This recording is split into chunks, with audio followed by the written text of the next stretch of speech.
નમસ્કાર પ્રણામ મિત્રો, સ્વાગત છે તમારું એક નવા વિડીયોમાં। દોસ્તો, આજનો વિડીયો જ્યારે સંબંધો તૂટી જાય, કોઈ છોડીને જાય ત્યારે શું કરવું જોઈએ એના વિશે છે। ચેનલમાં નવા હો તો લાઈક, શેર અને સબસ્ક્રાઈબ જરૂર કરો અને વિડીયોને અંત સુધી જરૂર જુઓ। તો ચાલો શરૂ કરીએ। નંબર 1, કોઈ પણ સંબંધને કેટલોય પણ સુંદરતાથી કેમ ના બાંધવામાં આવે, પરંતુ નજરોમાં ઇજ્જત અને બોલવામાં સ્વભાવ સારો ના હોય તો છેલ્લે તૂટી જ જાય છે। નંબર 2, એક સુંદર દિલ હજારો સુંદર ચહેરાઓ કરતાં વધારે સારું હોય છે। એટલા માટે જીવનમાં એવા લોકોને પસંદ કરો જેમના ચહેરા કરતાં દિલ સારું હોય।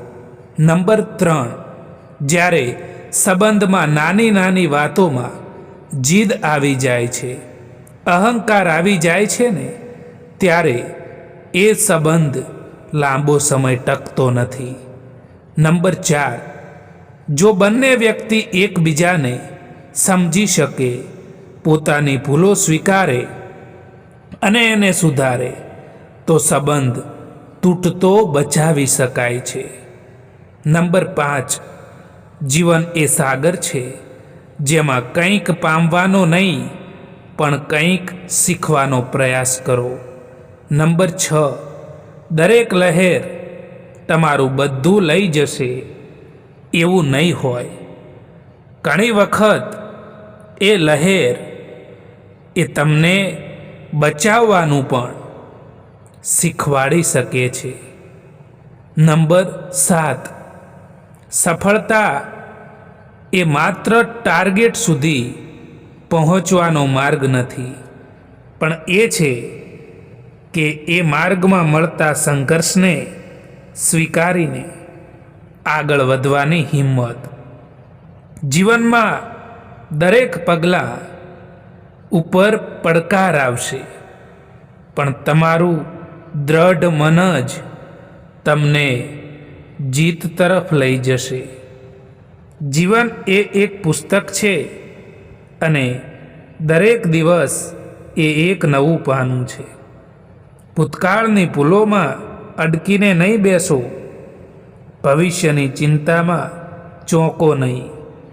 વર્તમાનમાં જે પ્રયાસ કરો છો એ જ તમારી સાચી શક્તિ છે।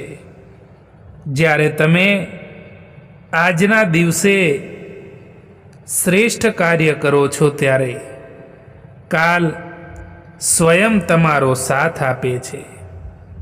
દરેક માણસની અંદર એક એવી શક્તિ છે જે દુનિયાને બદલી શકે છે, પણ એ શક્તિને બહાર લાવવા માટે સૌથી પહેલાં તમારે તમારા ભયને હરાવવો પડશે। જો તમે તમારી પરિસ્થિતિનો દોષ આપતા રહેશો તો જીવન તમને તક આપવાનું બંધ કરી દેશે, પરંતુ જો તમે દરેક દુઃખને પાઠ તરીકે સ્વીકારશો તો દુનિયા પણ તમને ક્યારેય રોકી નહીં શકે। હજારો સંબંધો રાખવા એ મહત્વનું નથી સાહેબ, પરંતુ એમાંથી ખરાબ સમયમાં કોણ હાથ પકડે છે ને એ મહત્વનું છે।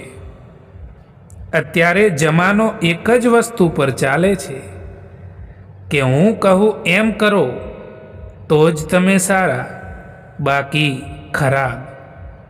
જ્યાં તમને એવું લાગે કે તમારા કારણે કોઈ બીજાને તકલીફ થઈ રહી છે તો ત્યાંથી દૂર થઈ જવામાં જ મજા છે। દરેક વખતે કંઈ માણસ જ ખરાબ નથી હોતો, ક્યારેક ક્યારેક તેનો સમય પણ ખરાબ હોય છે। એટલા માટે કોઈને ખરાબ સમજતા પહેલાં તેની પરિસ્થિતિને જાણી લેવી જોઈએ। દોસ્તો, આ વિડીયો પસંદ આવ્યો હોય તો આ ચેનલને સબસ્ક્રાઈબ કરવાનું ભૂલતા નહીં। વિડીયો જોવા માટે આભાર।